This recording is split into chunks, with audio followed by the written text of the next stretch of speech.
So if you're a filmmaker or videographer and you're looking to make someone look more heroic, how do you do it? Maybe you want your shots to look more dramatic, or maybe you want someone to look more menacing or intimidating. Well, in this video, I'm going to give you 10 go-to shots that will instantly make people look much more heroic. It's coming up.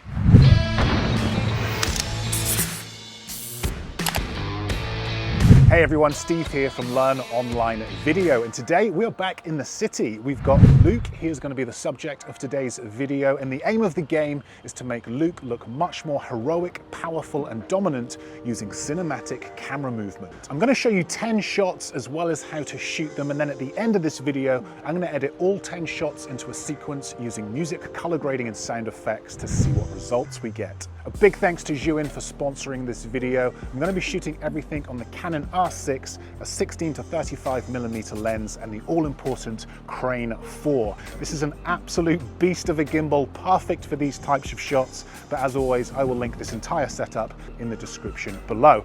Okay, right, let's start nice and simple with move number 1, the low angle shot. Now the objective with all of these shots is to make our character look more heroic, dominant and powerful. So to do this we're going to use low angle shots. We could just shoot this at eye level like this, nothing wrong with this shot, would work great in just about any short film, but now let's see that exact same shot, only this time at a lower angle looking up. And just like that we now have a much more dramatic shot. Our subject looks more powerful and heroic. The lower the camera angle and the wider the focal length, the more dramatic these shots will look. But by far the biggest takeaway here is to position the camera below your subject's eye level. This angle makes your subject appear larger and more imposing, evoking a sense of power and dominance. Okay, next up, the side track jib reveal. For this, we're going to start with our camera low to the ground, tracking our subject from the side. We're then going to lift our camera up to reveal our subject. Try to keep your camera moving at the same speed and distance from your subject throughout your shot. This shot is great for revealing your subject, perfect for introducing a character into a short film or scene. A more intermediate version of this is to lift your camera tracking from the side and then orbit around to the front of your subject. This angle not only reveals your subject from the ground up, but then ends with your subject directly facing the camera. And my all-time favorite version of this is to simply track from the front and lift. Nice and easy this one, an absolute classic used in many Hollywood films. If you're looking to introduce your character with some style, intrigue and class, then this is the shot to use. The orbit, another classic this one, used in many Hollywood blockbusters, and the idea here is simple. We're going to orbit around our subject, keeping our camera the same distance from them at all times. You can shoot tight and close up with more focus on your subject, you could shoot wide with more focus on the environment, or have your subject step into frame as you orbit around them. Slightly trickier shot this one, but a great way of adding more movement and interest to your shots. There are many variations of the orbit. You could, for example, start slow, pushing forward, and then speed ramp into your subject, then speed ramp out with an orbit. Remember to keep your camera low, helping to create a feeling of dominance. If we shoot too high looking down, our subject will appear smaller, more vulnerable and weaker. Great if this is what you're looking for, but we're looking for hero shots. So let's move on to number 4, the tilt down reveal. For this, we're going to track our subject from the front with our camera facing up and then slowly start to tilt down, revealing our subject. This shot is great for showing off both the location and introducing your character. This is a wide shot at 16mm, and here is that same shot at 35mm, much tighter with more focus on our subject. Number 5, the tilt up reveal. A very similar shot this one, only this time we're going to start with our camera lower to the ground facing down and tilt up to reveal our subject. This would make such a good opening shot to your short film or scene. The camera smoothly tracking forward, slowly tilting up to reveal or introduce your subject. Very cool, very cinematic, and another great shot to add to your filmmaking arsenal.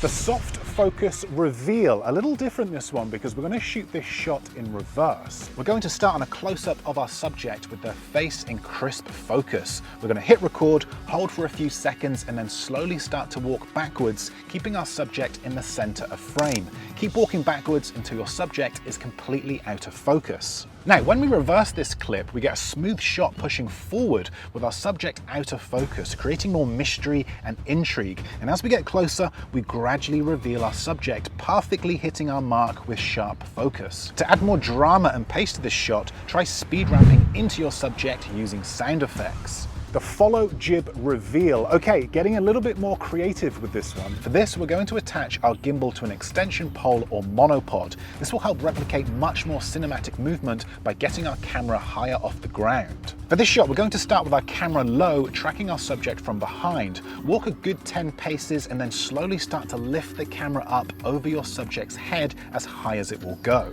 This shot is a great way of not only adding more cinematic movement to your films, but also great for adding production value and revealing your subject's location. Number 8, the flyby. Okay, whilst we've got our gimbal on an extension pole, let's make the most of it and capture a flyby of our subject. For this, I'm going to start with my camera and gimbal as high as it will go and cue my subject to walk as I fly by with the camera swooping down and orbiting around them. This creates a shot starting high off the ground, revealing our subject from behind this pillar. The camera then starts to get closer to our subject and orbits around him as he carries on walking. To end this shot, try getting your camera low to the ground and pulling back. Number 9, the walking orbit. More advanced this shot and requires a bit of practice. We're going to start by tracking our subject from behind and gradually start to orbit around them. Control your walking speed to maintain a smooth and consistent orbit, keeping your subject in the center of frame. When you've completed the orbit, smoothly lower your camera to the ground and pull back. This would make a great opening shot. We set the scene by revealing our location and the back of our subject. We then orbit around our subject, revealing them from the front, whilst seeing a full 360-degree shot of the environment. We then pull back and go low while they walk off into the distance. Number 10, the low angle turn. Very cinematic, this one, perfect for a hero or a villain. We're going to start with our camera low to the ground, tracking our subject from the front. Track your subject for at least 10 paces and then start to turn your camera to face the opposite direction. Turn your camera a full 180 degrees and pull back as your subject keeps walking. Straight out of Hollywood, this one. This guy could easily be a secret agent on a mission to save the world as the camera turns and pulls back, revealing where he is going. Bonus move, the Mega Jib Reveal. For this, we're going to attach our gimbal to an extension pole and have our subject stand high at an elevated position. We're then going to lift our camera from the ground up, slowly revealing our subject, ending our shot at eye level. A lot of movement in this shot, the camera rising up to reveal our subject from the ground up. Very cinematic, lots of anticipation as we reveal our subject. So that's what all of these shots look like as individual clips. But what would all this footage look like edited into a sequence with music, color grading, and sound effects? Let's take a look.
So what did you think of that sequence and what was your favorite shot? Do let me know in the comments section below. If you'd like to learn more about gimbal moves or filmmaking, then be sure to check out these 2 videos here. But that's it from me. Thanks for watching and I will see you in the next video.